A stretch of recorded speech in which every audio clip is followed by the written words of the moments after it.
غزہ پٹی میں صہیونی حکومت کے تازہ ترین جرائم میں 60 سے زیادہ فلسطینی شہید ہو گئے ہیں۔ المیادین کی رپورٹ کے مطابق صہیونی فوج نے غزہ پٹی کے مختلف علاقوں پر اپنے تازہ ترین حملوں میں 45 فلسطینیوں کو شہید اور متعدد کو زخمی کر دیا۔ المیادین کے مطابق 15 فلسطینی جنوبی غزہ کے شہر رفح میں شہید ہوئے ہیں۔ دریں اثنا غزہ پٹی کے شہری دفاع کے ادارے نے اعلان کیا ہے کہ 10,000 فلسطینی اب بھی ملبوں تلے دبے ہوئے ہیں۔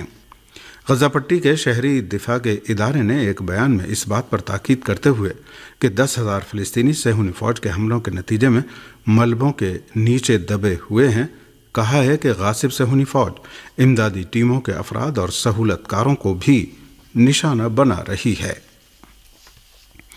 جہاد اسلامی فلسطین کے فوجی بازو سرایہ القدس نے غزہ میں صہیونی فوج پر شدید حملہ کرنے اور کئی فوجیوں کو ہلاک و زخمی کرنے کا اعلان کیا ہے۔ ارنا کی رپورٹ کے مطابق جہاد اسلامی فلسطین کے فوجی بازو سرایہ القدس نے اعلان کیا ہے کہ سرایہ القدس کے جوانوں نے غزہ کے جنوب میں جبالیہ کیمپ میں واقع ایک اہم اور بڑے صہیونی فوجی ٹھکانے کو نشانہ بنایا، جس میں کئی صہیونی فوجی ہلاک اور زخمی ہو گئے۔ سرایہ القدس نے یہ بھی بتایا ہے کہ غزہ کے جنوب مشرق میں فلسطینی مجاہدین اور صہیونی حکومت کی جارح فوج کے درمیان شدید جھڑپیں بھی ہوئی ہیں اور ان جھڑپوں میں کئی صہیونی فوجی ہلاک اور زخمی ہوئے ہیں۔ فلسطینی مجاہدین کی جوابی کارروائیوں کے نتیجے میں غزہ کے اطراف میں واقع صہیونی علاقوں میں خطرے کا سائرن بجنے کی بھی اطلاع دی گئی۔ صہیونی حکومت نے غزہ میں اپنے ایک اور فوجی اہلکار کی ہلاکت کا اعتراف کیا ہے۔ اس طرح جنگ میں اب تک 621 صہیونی فوجی ہلاک ہو چکے ہیں۔ فلسطینی عوام کی حمایت میں پوری دنیا کی یونیورسٹیوں کے طلباء اور اساتذہ کے دھرنے اور مظاہرے بدستور جاری ہیں۔ صہیونی حکومت کے جرائم کی مذمت میں امریکہ کے شہر نیو یارک کی کولمبیا یونیورسٹی سے شروع ہو کر ملک کی تمام یونیورسٹیوں تک پھیل جانے والے فلسطین کے حامی طلباء و اساتذہ کے مظاہرے اب دنیا کے مختلف علاقوں میں شروع ہو گئے ہیں اور ان کا سلسلہ اب بھی بدستور جاری ہے۔ ہمارے نمائندے کی رپورٹ کے مطابق فلسطین کی حمایت میں بیلجیم کی لیووین یونیورسٹی کے طلباء نے یونیورسٹی انتظامیہ کی جانب سے طلباء کے مطالبات تسلیم نہ کیے جانے کی بنا پر دھرنے کا سہارا لیا ہے اور اپنا دھرنا اور احتجاج اس وقت تک جاری رکھنے کا اعلان کیا ہے جب تک ان کے مطالبات پورے نہیں ہو جاتے۔ امریکہ کی کولمبیا یونیورسٹی کے طلباء بھی فلسطینی عوام کی حمایت کے لیے صہیونی کمپنیوں یا صہیونی حکومت کی کمپنیوں یا اس غاصب حکومت کے ساتھ تعاون کرنے والی کمپنیوں سے اس یونیورسٹی کا سرمایہ نکال لینے کے لیے دباؤ ڈال رہے ہیں۔ کینیڈا کی ٹورنٹو یونیورسٹی میں فلسطین بالخصوص غزہ کی حمایت میں کیمپ لگانے والے طلباء نے مظاہرے کیے اور اپنے مطالبات پورے ہونے تک دھرنے پر بیٹھے رہنے پر ڈٹے ہوئے ہیں۔ دوسری جانب لندن کے economics and political science college کے طلباء نے بھی فلسطینی عوام کی حمایت میں مارشل بلڈنگ کو اپنے کنٹرول میں لے لیا ہے۔ امریکہ، کینیڈا، ہالینڈ، سوئٹزرلینڈ، برطانیہ اور دیگر ممالک کی یونیورسٹیاں بھی غزہ پٹی میں صہیونی حکومت کی نسل کشی پر احتجاج اور دھرنوں کا میدان بنی ہوئی ہیں۔ احتجاج کرنے والے طلباء صہیونی حکومت یا اس کے ساتھ تعاون کرنے والی کمپنیوں کے ساتھ تعاون ختم کرنے سمیت مختلف قسم کے مطالبات کر رہے ہیں۔ صہیونی حکومت مغربی ممالک کی بھرپور حمایت سے 7 اکتوبر 2023 سے غزہ پٹی اور غرب اردن میں نہتے فلسطینی عوام کا قتل عام کر رہی ہے اور اس پر عالمی برادری اور انسانی حقوق کے اداروں کی خاموشی کے باعث ناجائز صہیونی حکومت کی جنگی مشینری کے ذریعے فلسطینی بچوں اور خواتین کا قتل عام جاری رکھے ہوئے ہے۔ غزہ اور غرب اردن پر صہیونی فوج کے حملے شروع ہونے کے بعد سے اب تک 35,091 فلسطینی شہید اور 78,827 فلسطینی زخمی ہو چکے ہیں۔ اقوام متحدہ کے سیکریٹری جنرل نے رفح میں جارح صہیونی فوجیوں کے ہاتھوں اقوام متحدہ کے محکمہ صحت اور سلامتی کے کارکنوں کو ہلاک اور زخمی کیے جانے کی مذمت کی ہے۔ اسنا کی رپورٹ کے مطابق اقوام متحدہ کے نائب ترجمان فرحان حق نے صحافیوں کو بتایا کہ اس بین الاقوامی تنظیم کے سیکریٹری جنرل اینٹونیو گوترش نے رفح میں اقوام متحدہ کے سیفٹی اینڈ سیکورٹی ڈپارٹمنٹ کے عملے کی گاڑی پر حملے اور اس حملے میں عملے کے افراد کے ہلاک اور زخمی ہونے پر گہرے دکھ کا اظہار کیا ہے۔ فرحان حق نے مزید کہا کہ اقوام متحدہ کے سیکریٹری جنرل نے غزہ میں امدادی فورسز پر حملے کی مکمل تحقیقات کا مطالبہ کیا ہے۔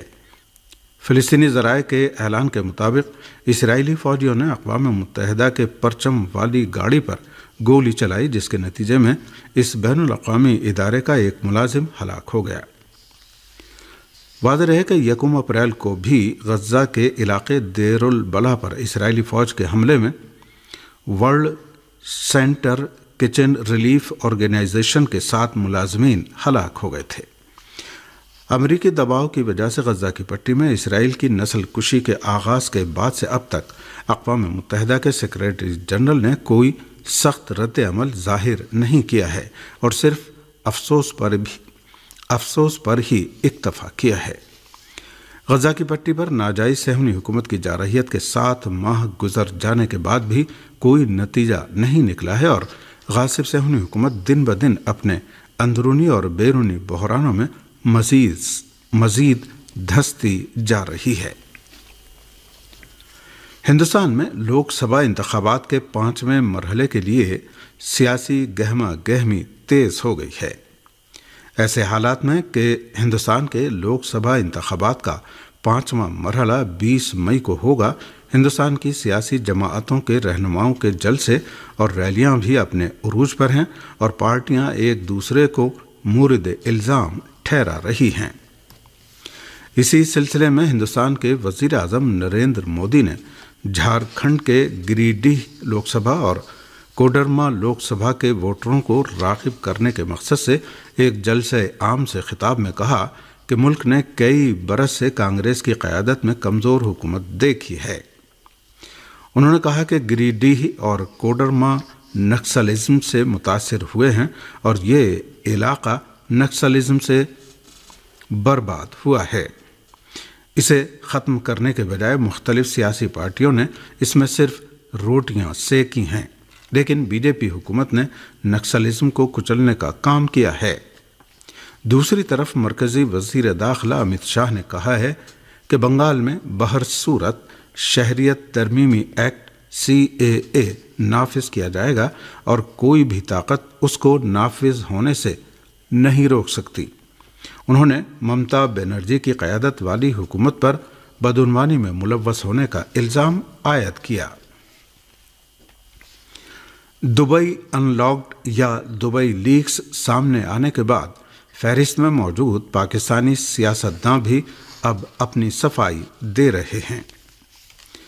دبئی لیکس پر رد عمل دیتے ہوئے پاکستان کے وزیر دفاع خواجہ آصف نے جائیداد کے لیک ہونے والے ریکارڈ کی مذمت کرتے ہوئے کہا ہے کہ اس میں کوئی نئی بات نہیں اور اسے فلاپ ہونے والی پرانی فلم کا ری میک قرار دیا۔ سماجی ویب سائٹ ایکس پر خواجہ آصف نے دعویٰ کیا ہے کہ ان اہم شخصیات پرویز مشرف، شوکت عزیز، فیصل واڈا اور دیگر بہت سے لوگوں کا نام بھی پاناما لیکس میں آیا تھا، جس سے انہوں نے انکار بھی نہیں کیا تھا۔ انہوں نے مزید کہا کہ پاناما پیپرز سے کوئی تعلق نہ ہونے کے باوجود سابق وزیر اعظم نواز شریف کو بھی ٹارگیٹ کیا گیا۔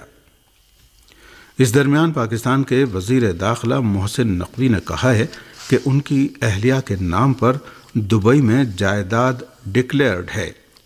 سماجی پلیٹ فارم ایکس پر ٹویٹ کرتے ہوئے محسن نقوی نے کہا کہ میری بیوی کے نام پر خریدی گئی جائیداد ڈکلیئر ہے۔ یہ جائیداد متعلقہ حکام کے ساتھ جمع کرائے گئے لیکس گوشواروں میں بھی دکھائی گئی تھی۔ انہوں نے مزید کہا کہ کچھ ہفتے قبل فروخت سے حاصل ہونے والی رقم ایک اور پراپرٹی خریدنے کے لیے استعمال کی گئی تھی۔ دوسری جانب جماعت اسلامی پاکستان کے امیر حافظ نعیم الرحمان نے کہا ہے کہ اشرافیہ کی جائیدادوں پر قوم کو جواب چاہیے۔